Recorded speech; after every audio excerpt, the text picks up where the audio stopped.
මගේ යාළුවෝ හැමෝටම සුබ දවසක්. මම ඔයාලට අද කතා කරන්න යන්නේ ශ්‍රී ලංකා පාර්ලිමේන්තුවේ මහලේකම්ගේ කාර්ය මණ්ඩලයේ පුරප්පාඩුවක් පිළිබඳවයි. මේකේ රියදුරු තනතුර සඳහා පුරප්පාඩු දෙකක් තියෙනවා මගේ යාළුවනේ. මේ සඳහා ඔයාලට ඉල්ලුම් කරනවා නම් අවශ්‍ය සුදුසුකම් ලෙස මෙයාලා සඳහන් කරලා තියෙනවා.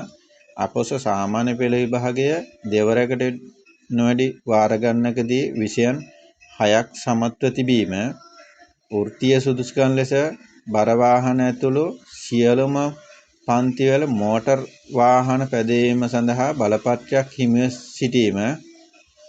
මේ තනතුරු සඳහා ඔයාලට ඉල්ලුම් කරනවා නම් 2025 11 24 දින හෝ ඊට ප්‍රථම ආයුධම්පත් පුරවලා පාර්ලිමේන්තු මහලේකම් ශ්‍රී ලංකා පාර්ලිමේන්තුව ශ්‍රී ජයවර්ධනපුර කෝට්ටේ කියන ලිපිනයට ලියාපදිංචි තැපෑලෙන් පමණක් ඉල්ලුම් කරන්න පුළුවන්. මේ සම්බන්ධයෙන් ඔයාලට වැඩි විස්තර හා ආයුධම්පත්ය මම ඩිස්ක්‍රිප්ෂන් එකේ දාලා තියන්නම් මගේ යාළුවනේ. ඒ වගේම ඔයාලට මේ වගේ වටිනා වීඩියෝ බලන්න මාව සබ්ස්ක්‍රයිබ් කරලා බෙල් අයිකන් එක ක්ලික් කරලා තියාගන්න මගේ යාළුවනේ.